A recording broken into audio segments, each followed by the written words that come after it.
friends, this is Caly. Thanks so much for joining me for an adorable card made using this Narwhal Friends set from Kathy Zilski for Simon Says Stamp. I've got this adorable set here, and I'm just going to start first by creating my background because I know I'm going to use some Glitz glitter gel, and we want to make sure that dries nice and well before we attach our images. So I've got the mermaid scale stencil here that I've kind of flipped upside down so that it kind of mimics waves instead of scales. So I've got Seedless Preserves Distress Oxide ink now that I'm going to ink blend first. I am using a Pink and Main mini ergonomic blending brush, and I am really loving these for ink blending lately. And what I'm going to do is work that ink into my bristles using the back of my Distress Oxide lid. So that just saves me from cleaning up as well. I don't have ink on my mat, and then I can just close the lid since there's going to be no drippage from water or anything like that. That second color I used was Mermaid Lagoon, and then I will finish with the Peacock Feathers. So this is a beautiful blend of colors. Now what I'm going to do is lay that stencil back down over that as perfect as I can. And now I'm going to use this Glitz glitter gel from Gina K Designs. There are two colors. I just wanted to point out that I am using the iridescent color today. I like the shimmer and sparkle and added color that the iridescent glitter gives off of this particular paste. So that's what I'm using, and I'm just laying it on real thin like a layer of butter. And literally it does glide on like butter.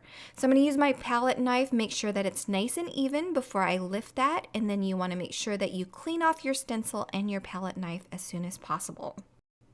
And then what you've got is this beautiful textured background.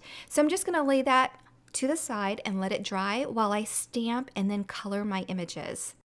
This is going to be tri-colored, so I'm going to be using 2 to 3 markers for each color to blend between the colors, and you want to choose complementary colors that will blend well together. So I know that pinks and purples and blues go together because usually reds and blues make purple, right? So that's what I'm starting with. I'm starting with a red base, and then I'm adding a tinge of blue and then going to purple.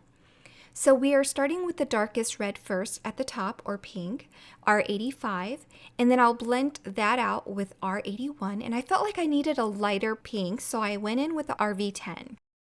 And then I'm going to introduce the blues, which I'm using BG000 and BG02.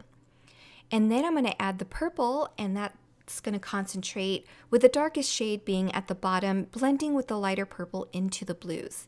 And then you might need to work back and forth between the blues, the purples, and the lighter shades of pink. All right, so for the horn or the tusk, I'm going to use E31, a light brown as a base, and then add a medium orange and then a light yellow. That kind of gives it a more gold look to me for a magical horn on a narwhal. So facts about narwhals. Did you know that their tusks are soft on the outside and harder on the inside? It's kind of like an inside-out tooth. So that it has lots of nerve endings on it, and apparently it can move 1 foot in either direction or in all directions. They're pretty elusive and hard to identify sometimes because actually their tusks fall off. And if you ever see 2 narwhals with their tusks touching each other, it's more of a bromance because the girls tend to lose their tusks first. Just some interesting facts that I learned about while I was reading about narwhals to make this card. Okay, so I've got my images die cut here, and my background panel is completely dry. So what I'm going to do is trim down my panel first because I like for it to map my card base. I'm just going to trim about a 1/4 inch off each side. And you can't tell from the video, but this panel does bow up a little bit from that glitter gel. So to hold it all down, I'm going to use some strong double-sided adhesive tape. I'm going to do that with some craft foam that I've already prepared on both sides. I've attached it to the back of my card panel first, and then I'll go ahead and peel away that backing and attach it to my card base. So once that's in place, I'm just going to lay out my images and make sure that my sentiments are going to fit and everything is arranged nicely.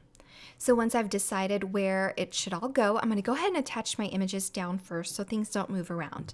I'm attaching everything with foam adhesive to give it more dimension. So I'm cutting strips down using my foam roll, and then I'll set that aside and stamp and emboss my sentiments. The 2 larger sentiments on this set have coordinating dies, so I am going to die cut that portion out, which I totally love, by the way. And then I'll just trim down my long sentiment into a strip, and then I'll attach foam adhesive on these and attach them to my card in the open area that I've left for my sentiments. I'm adding some liquid adhesive at the end of my sentiment where it overlaps that narwhal on the bottom. That just makes sure that my sentiment strip is secure all the way through from left to right. And then before we finish, I remembered to use my Jelly Roll pen to add some white gel highlights, so that's what I'm doing now. And then that will finish my card for today. Super simple and straightforward. I hope that this is something that you can recreate. If you do, be sure to tag us on social media. We'd love to see your work. Thanks so much for stopping by, and have a great day, everyone.